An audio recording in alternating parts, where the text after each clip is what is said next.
Hi guys, my name is Ryan. I'm from Plastro Polaris Power Tools in Plastro, California. We're part of the Acme Outdoor Supply Company.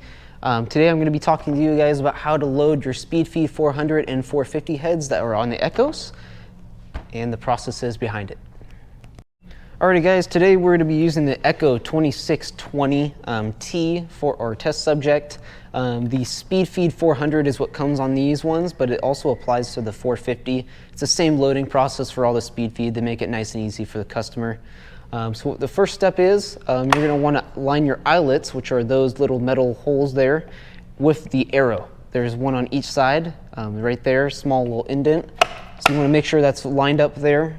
Next, you want to take a phone or light of any time or any kind and just shine it through to make sure there's some light going through on the other side. That is the passageway for the line. Next step you're going to do, you're going to grab up to 130 string and pull about 20 feet out and cut it there. Then you want to string this, grab it, just throw it through the passageway there, and then you're going to grab each side of it here and just match it up on each side like so.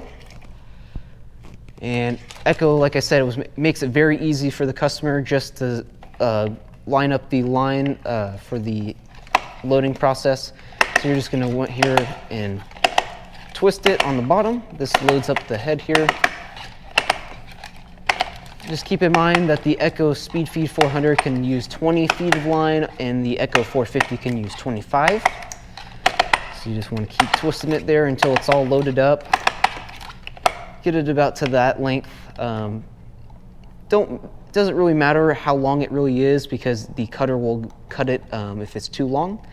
Whenever it's at full throttle, you want to hit on the bottom of the head here, and that'll spit out the line, and then it'll cut it accordingly here with the cutter.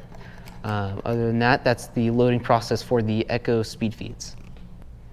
Thank you guys for watching. Make sure you like, comment, and subscribe down below. If you're by the area, make sure you stop by or give us a call if you have any questions.